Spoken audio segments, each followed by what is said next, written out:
हे welcome back दोस्तों, स्वागत है आप सभी का आपके अपने चैनल पर। मैं हूं आपका दोस्त दीपक जायसवाल और आज के वीडियो में हम कंप्लीट करेंगे आपके सेक्शन सी को, जो कि आपके क्लास 9th का है। और क्लास 9th में जो आपकी क्वेश्चन बैंक दी हुई है, जो कि माध्यमिक शिक्षा मंडल के द्वारा जारी की गई है, उसमें क्वेश्चन नंबर 7 में यदि आप देखेंगे तो आपको 40 फिल इन द ब्लैंक्स मिलेंगे, यानी 40 रिक्त स्थान मिलेंगे और इन रिक्त स्थानों की आपको पूर्ति करनी है। अब यहाँ पर आपको ब्रैकेट में कुछ ऑप्शन दिए हुए हैं कि इनमें से ये आएगा या फिर ये आएगा, आपको नहीं पता है, तो मैं आपको यहाँ पर एक्सप्लेन करने वाला हूँ कि कौन से फिल इन द ब्लैंक्स में कौन सा ऑप्शन आएगा, विथ रीजन कि क्या कारण है कि ये आएगा। इसके बाद में यहाँ पर 10 जो आपके फिल इन द ब्लैंक्स है, जस्ट इसके बाद में 10 और फिल इन द ब्लैंक्स हम करेंगे।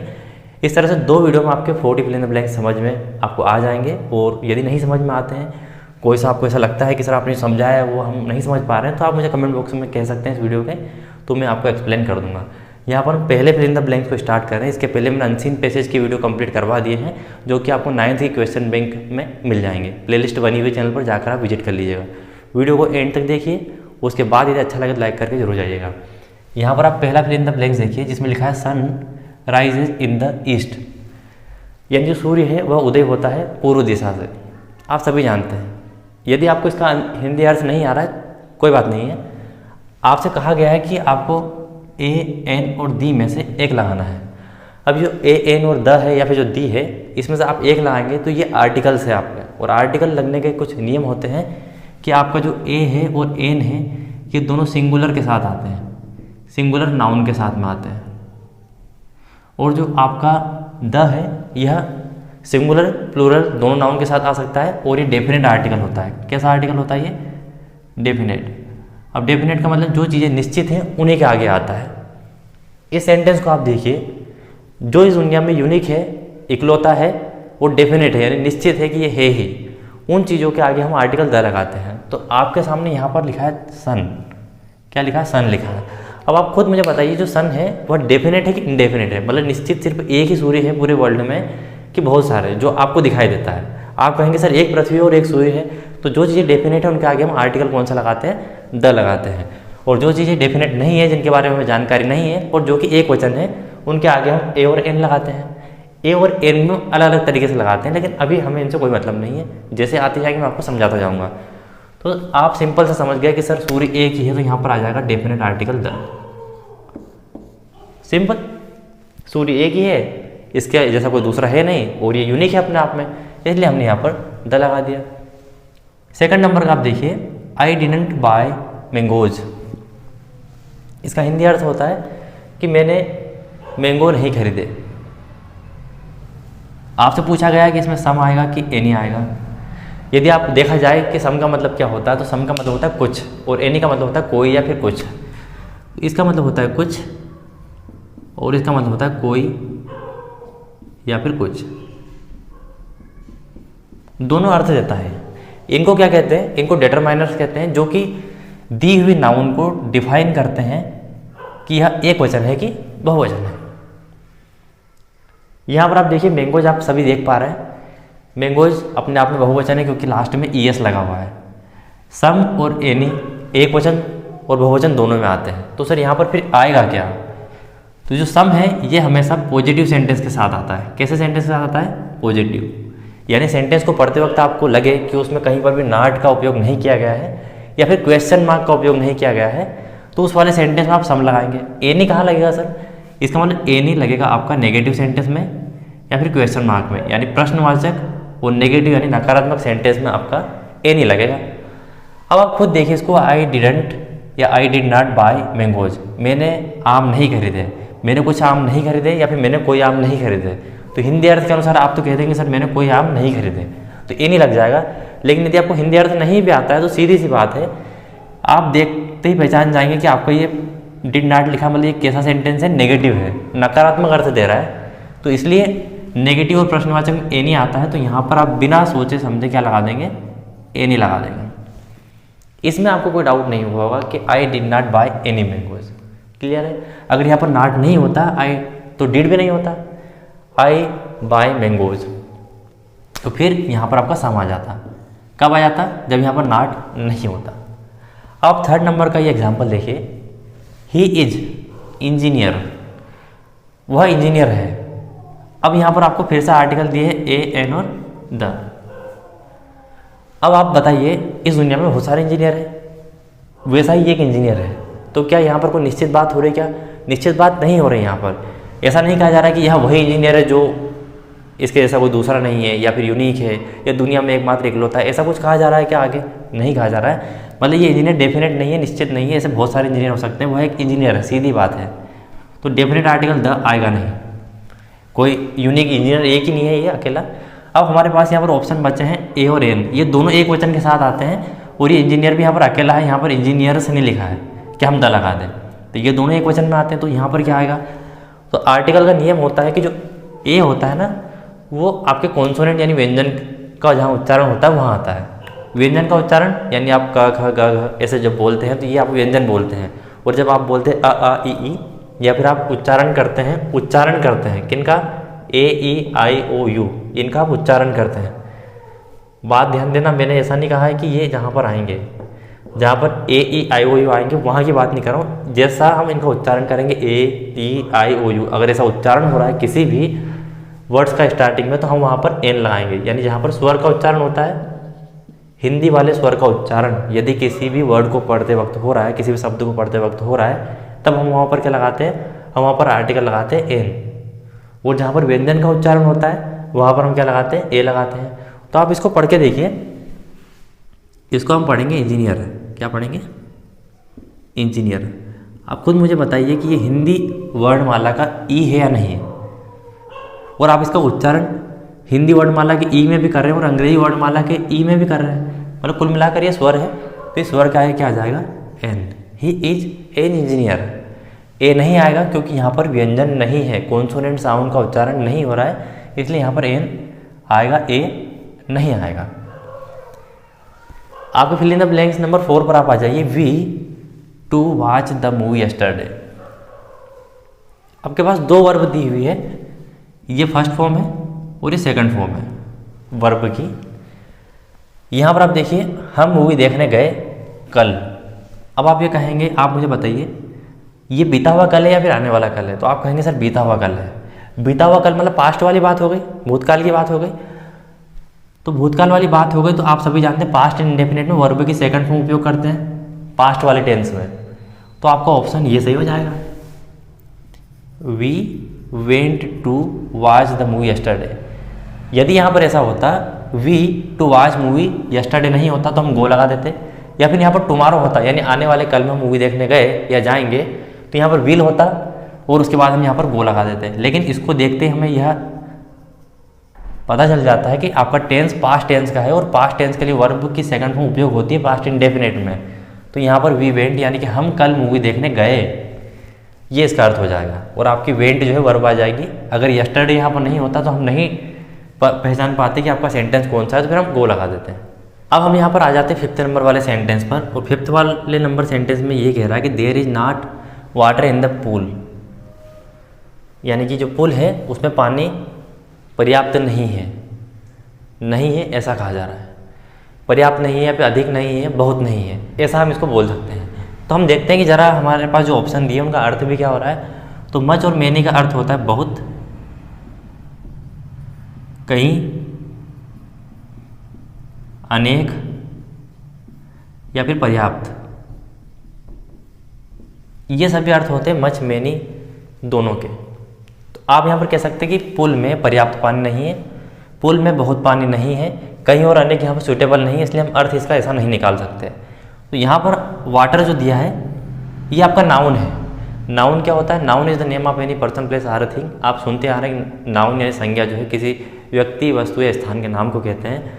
और इन दोनों को यदि समझना है कि किसके कौन सी नाउन के पहले क्या आएगा, तो आपको ये समझना जरूरी है कि काउंटेबल नाउन क्या होता है और अनकाउंटेबल नाउन क्या होता है। जो मच होता है वह अनकाउंटेबल नाउन के साथ आता है, अनकाउंटेबल नाउन। अनकाउंटेबल नाउन का मतलब जिनको गिना ना जा सके, और मैनी किन के साथ आता है? काउंटेबल नाउन के साथ में।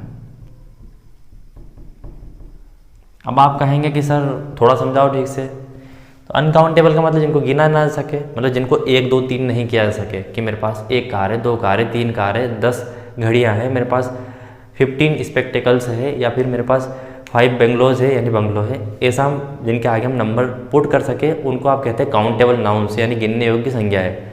जैसे कि आप कार को कह सकते हैं, कार के आगे आप लगा सकते हैं 5 कार्स लगा सकते हैं। आप कह सकते हैं कि मेरे पास 6 पेन है, मेरे पास 6 पेन है, तो इनको आप गिन सकते हैं, लेकिन तो इनको आप क्या कहेंगे काउंटेबल। और अनकाउंटेबल किनको कहेंगे, जिनको आप गिन नहीं सकते, जिनकी आप क्वांटिटी बताते हैं, मात्रा में बताते हैं कि मेरे पास 1 किलो मिल्क है या लीटर में मिल्क है या ऑयल है या शुगर है या मनी है। तो अनकाउंटेबल नाउन आपके होते हैं मनी यानी धन। आप कहें धन कैसे हो सकता है, धन मतलब धन में सब आ जाता है, आपका सोना चांदी हीरे मोती रुपया पैसा सब कुछ इस धन में आ जाता है, इसलिए अनकाउंटेबल, इसको गिना नहीं जा सकता। और क्या आ सकता है, शुगर आ सकता है, शक्कर। आप कभी भी ऐसा नहीं कह सकते कि मेरे पास 1 शक्कर है, 2 शक्कर है, 3 शक्कर है। आप कहते हैं मेरे पास 1 किलोग्राम शक्कर है, 2 किलोग्राम शक्कर है। राइस चावल, वाटर, वाटर को भी आप ऐसा नहीं कह सकते मेरे पास 1 पानी है। आप कैसे कहेंगे, आप ऐसा कहेंगे कि मेरे पास 1 लीटर पानी है। तो जिनको हम क्वांटिटी में दर्शाते हैं, जिनकी मात्राएं होती है, यूनिट होती हैं, उन सबको अनकाउंटेबल नाउन कहते हैं, मतलब इनको हम गिन नहीं सकते। और जिनको गिन नहीं सकते उनके आगे आता है मच, और जिनको हम गिन सकते हैं उनके आगे आता है मैनी। तो आप मुझे बताइए यहाँ पर वाटर है, क्या आप इसको ऐसा बोल सकते हैं कि मेरे पास पुल में 1 पानी है या मेरे पास पुल में 2 पानी है, ऐसा बोल सकते हैं क्या? नहीं बोल सकते, मतलब इसको हम गिन नहीं सकते। और जहाँ पर गिन नहीं सकते वहाँ पर हम मच लगा देंगे, क्योंकि यह अनकाउंटेबल नाउन के साथ आता है। और आपका जो अनकाउंटेबल नाउन यहाँ पर क्या है, पानी है। और कभी भी आप अनकाउंटेबल नाउन को बहुवचन नहीं बना सकते, वो अपने आप में ही एक वचन होते हैं और वो अपने आप में ही बहुवचन होते हैं। 6 नंबर का सेंटेंस देखिए आप, दे कंप्लीटेड देयर होमवर्क।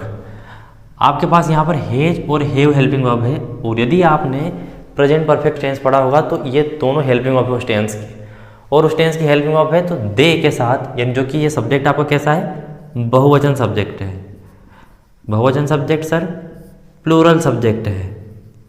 और प्लूरल सब्जेक्ट आपके कौन कौन से होते हैं, दे, वी, आई, यू, ये आपके क्या होते हैं, बहुवचन सब्जेक्ट होते हैं। तो इनके साथ हेज जो है हेल्पिंग वर्ब नहीं आएगी, बहुवचन वाले जो सब्जेक्ट होते हैं उनके साथ हेव हेल्पिंग वर्ब आती है।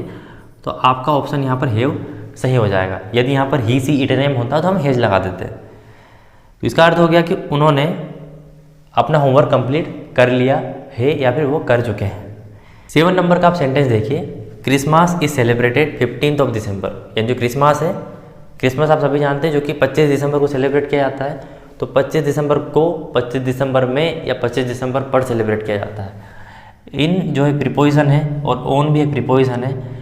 तो इन दोनों के यदि अर्थ देखे जाए तो में होता है, पर होता है, लेकिन इनको लगाने के अपने अपने नियम होते हैं। यदि हम अर्थ के अनुसार नियम लगाएंगे तो आप कहेंगे सर 25 दिसंबर में सेलिब्रेट किया जाता है, तो आप यहाँ पर इन लगा देंगे, लेकिन ऐसा नहीं है। यहाँ पर आपका ऑप्शन आ जाएगा ओन। लेकिन क्यों आएगा, क्योंकि जो इन है ना, इन कहाँ आता है, मैं यहाँ समझा देता हूँ। जैसे आपका ईयर है, कोई सा साल बता दिया मैंने कि 2008 है, तो ये पूरे वर्ष को इंडिकेट करता है, एक बड़ा समय है, तो इसके आगे आ जाएगा इन। मैंने कहा जुलाई, अगस्त, सितंबर, अक्टूबर, तभी मैं क्या लगा दूंगा, इन जुलाई, इन जनवरी, इन फरवरी, यानी साल में और उसके महीने में हम इन लगाएंगे। वही ओन कहाँ लगाएंगे, यदि कोई महीना है उसकी कोई तारीख बताई जा रही है, जैसे कि 17 जनवरी, तो इस पर्टिकुलर जो डेडिकेटेड डेट दी गई है उस डेट के आगे हम ओन लगाएंगे। संडे, मंडे, ट्यूसडे, वेडनेसडे जो दिन के नाम होते हैं उनके आगे में ओन लगाएंगे। तो यहाँ पर आप देखिए क्या है, एक तारीख है दिसंबर की, फिक्स है या नहीं है, आपको पता चल रहा है कि 25 दिसंबर है, ठीक, तो हमने यहाँ पर ओन लगा दिया। अब यहीं पर अगर दिसंबर होता है, जैसे कि मैंने कहा कि जुलाई, अगस्त, सितंबर, अक्टूबर के आगे हम इन लगा देंगे, तो क्या यहाँ पर 15 या 25 जो दिसंबर है यह नहीं दिया होता, ये डिजिट नहीं दी होती, जो डेट नहीं दी होती, तो आप क्या लगा देते हैं, आप यहाँ पर इन लगा देते हैं। क्रिसमस इज सेलिब्रेटेड इन दिसंबर, क्यों, क्योंकि आपको डेट नहीं दी हुई, यहाँ पर दी हुई, इसलिए हमने क्या लगा दिया, ओन लगा दिया। इस तरह से आपको लगाना है। How pages did you read, अभी मैंने आपको समझाया था, यहाँ पर मच और मैनी फिर पूछा गया है। ये अनकाउंटेबल यानी जिनको गिना ना जा सके उनके साथ आता है, और ये काउंटेबल में आता है जिनको गिना जा सके। तो आप मुझे खुद बताइए, जो पेज है ना, पेज हाउ के साथ मच भी आ जाता है, मैनी भी आ जाता है, तो हम कुछ भी लगा सकते हैं, लेकिन ये पेज इनको हम गिन सकते हैं या नहीं गिन सकते। तो आप कहेंगे हाँ, 1 पेज, 2 पेज, 4 पेज, 6 पेज हम गिन सकते हैं। तो इसको गिन सकते हैं, तो गिनने वाले नाउन के आगे मैनी आ जाएगा, तो यहाँ पर आपको मैनी सही आंसर हो जाएगा। इतना सिंपल था। और जो भी काउंटेबल नाउन होते हैं उनका बहुवचन भी बनाया जा सकता है। देखिए एस लगा के बनाया हमने, लेकिन कभी भी वाटर को वाटर्स नहीं किया जा सकता, कभी भी अनकाउंटेबल नाउन का बहुवचन नहीं बनता है। नेक्स्ट देखिए 9th नंबर का, the bank some interest for your money. जो बैंक है आपके पैसे का कुछ ब्याज देता है। तो देने के लिए यहाँ पर दो वर्ब है, गिव और गिव्स। आप देखिए कि ये जो बैंक है ये एक वचन है, ठीक है। तो एक वचन के साथ जो वर्ब आती है उसमें ए से एस लग कर आता है, ऐसा प्रेजेंट इंडेफिनिट टेंस कहता है। और ऐसा आपका सब्जेक्ट वर्ब एग्रीमेंट कहता है कि यदि आपका सब्जेक्ट एक वचन करता है तो वर्ब भी एक वचन वाली आएगी, और वर्ब को एक वचन वाली बनाने के लिए आपको उसमें ए से एस जोड़ना पड़ता है, जो कि वर्ब की 5th फॉर्म होती है। और यदि आपका सब्जेक्ट बहुवचन करता है तो उसमें वर्ब का 1st फॉर्म आएगा, जो कि आपका बेस फॉर्म होता है, जिसको आप गो बोलते हैं, डू बोलते हैं, आप ब्रिंग बोल सकते हैं, आप सिंग बोल सकते हैं। ये वर्ब के जो 1st फॉर्म होते हैं ये बेस फॉर्म होते हैं और ये बहुवचन वाले सब्जेक्ट के साथ आते हैं। अभी आपका जो सब्जेक्ट है वह एक वचन है, और एक वचन के साथ जो वर्ब आएगी वह एक वचन वाली आएगी, जिसमें ए से एस लगा हो और वर्ब का 1st फॉर्म हो। तो ए से एस इसी में लगा हो और यह आपका वर्ब का 5th फॉर्म है। अगर मैंने 1st फॉर्म गलती से बोल दिया तो सॉरी, ये वर्ब का 5th फॉर्म है, और वर्ब का 5th फॉर्म ही हमेशा आपके एक वचन कर्ता के साथ आता है।